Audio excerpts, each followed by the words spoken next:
हाथी यूं तो बहुत ही शांत जानवर माना जाता है, लेकिन कभी कभी हाथियों में कुछ दल ऐसे भी होते हैं जो बेहद ही गुस्सैल स्वभाव के होते हैं। इंसानों की बस्तियां उजाड़ने में आप उनको बहुत मजा आने लगता है। हाथियों के इस व्यवहार का नुकसान जंगल किनारे रहने वाली बस्तियों के लोगों को उठाना पड़ता है।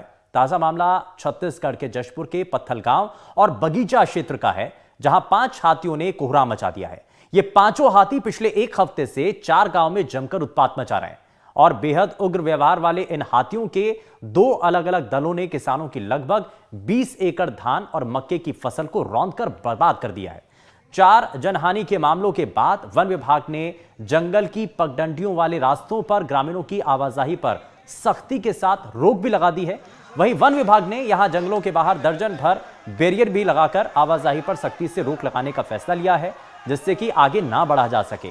जशपुर वन मंडल में इन दिनों पत्थलगांव, फरसाबहार, तपकरा और बगीचा क्षेत्र में 26 हाथी अलग अलग दल में विचरण करते हुए दिखाई दिए हैं। इनमें 5 हाथियों की गतिविधियां काफी नुकसानदायक साबित हो रही हैं, लेकिन हाथियों की इन गतिविधियों पर नजर रखने के बाद भी ग्रामीणों को सतर्क रहने के लिए हालांकि कह दिया गया है, लेकिन उसके बावजूद भी लोगों को नुकसान पहुंच रहा है। अब इसी वजह से एक पखवाड़े में हाथियों के हमले से 4 लोगों की जान भी जा चुकी है, लेकिन अब वन विभाग को ग्रामीणों का भी सहयोग मिल रहा है। वन विभाग ने सरईटोला वान गांव और चिकनी पानी गांव के लोगों को जंगल से दूर रहने का अलर्ट जारी कर दिया है। जंगली हाथियों ने रिहायशी इलाकों में पहुंचकर 7 लोगों के घरों को भी क्षतिग्रस्त कर काफी नुकसान पहुंचाया है। और इस पूरे मामले पर हमने बात की जशपुर के वन मंडल अधिकारी और जशपुर के एसटीओ समेत हाथी विशेषज्ञों से भी। क्या उनका कहना है वो भी आपको दिखाते हैं। अभी क्या है, उड़ीसा से ये कुछ हाथी का दल आया हुआ है। टोटल हमारे पास अभी 26 हाथी है जशपुर वन मंडल में, तो उसमें से 14 हाथी लोनर हैं। तो ऐसी स्थिति में एक आपातकालीन इसको वन्य प्राणी को प्रबंधन को मानते हुए लोगों को इससे सुरक्षित रखना है और हाथी को भी इससे सुरक्षा रखना है। तो दोनों की सुरक्षा को दृष्टिगत रखते हुए जशपुर वन मंडल में प्राथमिकता के आधार में आज हाथी प्रबंधन हम इसमें कर रहे हैं।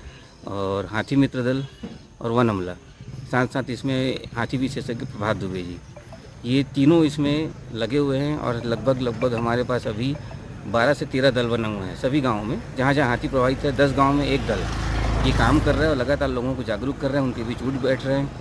मैं रात को 8 बजे अपना काम से आया, उसके बाद मैं खाना वाना खा के सो गया।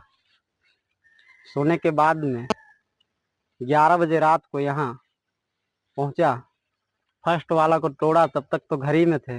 सेकंड वाला को तोड़ने गया, जब एक बार मारा तो उसके बाद में हम लोग घर छोड़ के भाग दिए। करीब सप्ताह भर हो गया है, माने 3 हाथी आ गया है।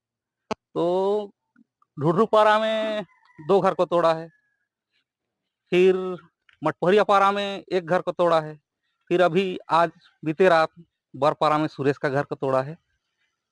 तो वन विभाग के भी आके डेली सहयोग कर रहे हैं, यहाँ रात को गश्त कर रहे हैं। तो ये आपने लोगों की बातों को सुना है और वाइल्ड लाइफ एक्सपर्ट इस पर क्या कह रहे हैं वो भी हमने आप तक पहुंचाया। हालांकि लापरवाही के चलते कुछ लोगों की इसमें नुकसान भी हुआ है। 20 एकड़ धान और मक्के की जो फसल है वो भी बर्बाद हुई है। पहली बार ऐसा नहीं हुआ है, इससे पहले भी कई बार हाथियों के विचरण की वजह से जब वो रिहायशी इलाकों में आते हैं तो बड़ा नुकसान पहुंचाते हैं। अब इसके पीछे असल मायने में कारण क्या है, उन कारणों को समझना भी होगा और उसका हल भी निकालने की जरूरत है। हालांकि वन विभाग के जो अधिकारी हैं, जब भी ऐसा कोई मामला सामने आता है सबसे पहले उस रिहायशी इलाके में रहने वाले लोगों को सतर्क कर दिया जाता है, आप अलर्ट किया जाता है और यह बताया जाता है कि आगे आपको नहीं जाना है।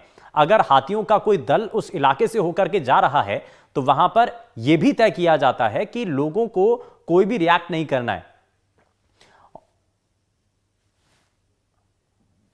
और अभिषेक शुक्ला हमारे संवाददाता हमारे साथ जुड़ चुके हैं। अभिषेक, क्या अभी तक इस पर जानकारी मिल रही है? पहली बार ऐसा नहीं हुआ है जब हाथियों का दल किसी भी तरीके से रिहायशी इलाकों में पहुंचा और नुकसान पहुंचाया। इससे पहले भी कई बार ऐसे मामले सामने आ चुके हैं। क्या अभी तक की स्थिति वहां पर बनी हुई है? जी मैं बताऊं कि जशपुर जिले के बगीचा और पत्थल वन परिक्षेत्र में लगातार हाथियों का बना हुआ है, जिससे लगातार हाथी जो उग्र व्यवहार के लगातार घरों को निशाना बनाकर तोड़ दे रहे हैं। और हाथियों को उग्र होने की वजह से इसका जो खामियाजा ग्रामीणों को चुकाना पड़ रहा है। लगातार हाथी की वजह से लगातार घरों को तोड़ने की घटनाएं लगातार बढ़ती जा रही। वन अमला लगातार लोगों को समझाइश देने के बावजूद भी ग्रामीण जो है सो लगातार हाथी को छेड़छाड़ करते हैं। इस वजह से हाथी उग्र होकर घरों को तोड़ देते हैं। लगातार अभी हम सराय टोला और उसके आसपास के ग्रामीण क्षेत्र में मैंने वहां भ्रमण किया, लगातार देखा कि हाथी लगभग वहां पर दर्जनों घरों को तोड़कर वहां घर में रखे अनाजों को खा गया है।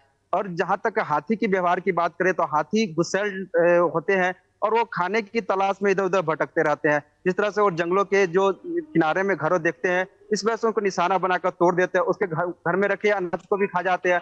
और ज्यादातर जो हाथी है वो महुआ शराब को लेकर आकर्षित होते हैं और घर में प्रवेश करते हैं और घरों को तोड़ देते हैं। जी बिल्कुल अभिषेक, लेकिन इसमें कारणों को समझना भी होगा, क्योंकि इसमें एक्सपर्ट्स का यह मानना है कि दखल अंदाजी किसने किसके इलाके में कर दी है। लोगों का अक्सर ये कहना होता है कि हाथियों का जो वन क्षेत्र है वो धीरे धीरे कम होता चला जा रहा है और इसी वजह से हाथी जो है वो रिहायशी इलाकों में पहुंचते हैं और वहां पर आकर के खाने की तलाश में तोड़फोड़ भी करते हैं। खैर, बहुत शुक्रिया इस पर जानकारी देने के लिए अभिषेक।